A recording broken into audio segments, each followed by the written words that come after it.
Chapter 1.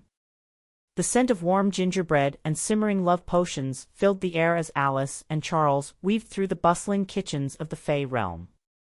Towering ovens, carved with intricate runes, roared with enchanted flames, while bubbling cauldrons, overflowing with iridescent liquids, hissed and sputtered.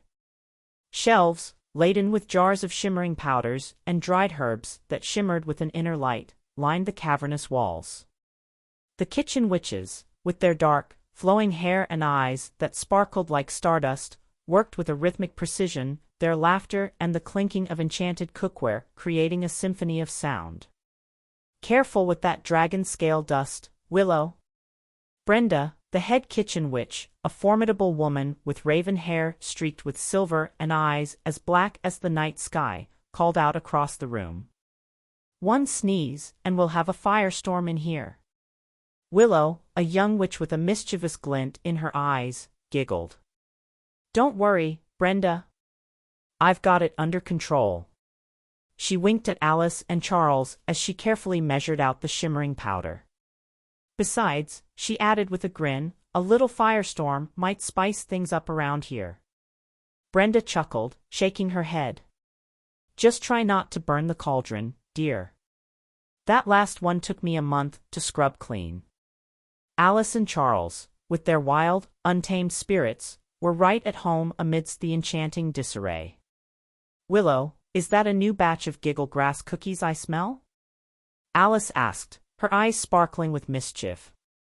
"It is indeed," Willow replied, offering them a warm cookie. "Fresh out of the oven. Be careful, though, one bite and you'll be laughing for hours." Charles snatched a cookie and took a large bite. "Bring it on," he said, his mouth already curving into a grin. "I could use a good laugh." They'd grown up in this world of magic and wonder, their childhood a tapestry woven with laughter, mischief, and endless exploration.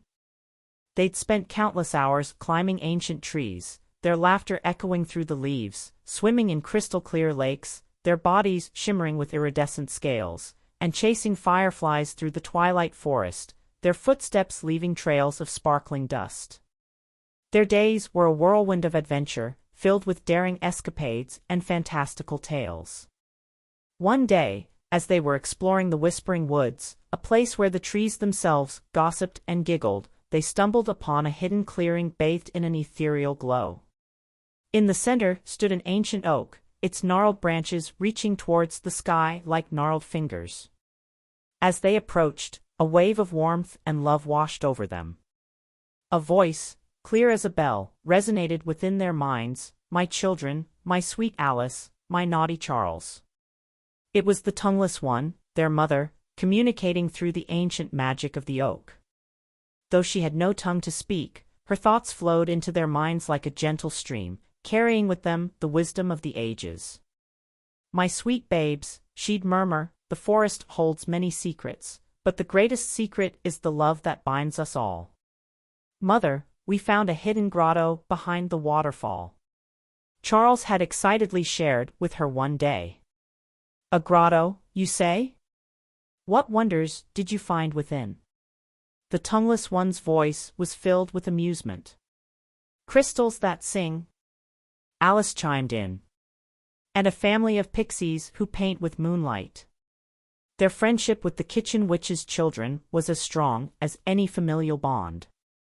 They'd shared secrets, dreams, and countless adventures. Together, they'd learned the art of brewing potent potions, the magic of baking the perfect loaf of bread, and the secrets of the ancient Fae recipes. They'd spent countless hours concocting potions that could turn frogs into princes, brew love potions that could melt the coldest heart, and create healing salves that could mend any wound. "Hey, Elara," Charles called out to a young witch with fiery red hair, "remember that time we tried to make a potion of invisibility and ended up turning ourselves into squirrels?" Elara burst out laughing. "How could I forget? We spent the whole day scampering through the trees, trying to avoid the palace guards." One particular memory stood out in Alice's mind. It was a moonlit night, and they had sneaked into the kitchen to bake a midnight feast. As they stirred the batter for a cake infused with starlight and sprinkled with laughter, they shared stories and dreams, their voices mingling with the crackling of the enchanted fire. They had baked a loaf of bread so large that it could feed an army of sprites, and a cake so sweet that it could bring joy to even the grumpiest of goblins. "This frosting is divine," Alice exclaimed, licking a spoonful of the creamy mixture. "Let's add some extra sparkle," Charles suggested, reaching for a jar of shimmering sugar crystals. Charles, ever the storyteller, perched on a countertop, regaling his friends with tales of his adventures in the celestial realm. He spoke of the time he had tricked a group of mischievous sprites into believing he could turn lead into gold, only to lead them on a wild goose chase through the celestial gardens, their peals of laughter echoing through the heavens. He also recounted the time he had accidentally summoned a tempest while trying to impress a group of water nymphs, sending them scattering for cover amidst a torrent of shimmering rain. "And then," Charles continued, his voice rising with excitement, "I rode a unicorn through a rainbow." His friends erupted in laughter. "You're making that up," Elara exclaimed. "I am not," Charles retorted, his eyes twinkling. "It was the most amazing thing I've ever seen." Trent, a young fae with silver wings, tucked neatly beneath his tunic and a mop of white blonde hair, sat quietly observing the scene. He was a foster child in Yawl's care, a serious and studious boy who dreamed of one day becoming a fate, a powerful being who could shape destinies. For now, he was content to learn the ways of the gods and the fae, soaking up knowledge like a sponge.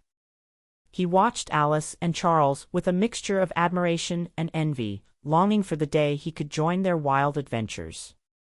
One day, he whispered to himself, "I'll have stories like that to tell." As they grew older, their bond with the kitchen witches deepened. They learned the importance of community, the power of friendship, and the magic that can be found in the simplest of things. They knew that the kitchen was more than just a place to prepare food, it was the heart of the Fae realm, a place where magic was born and dreams were nurtured.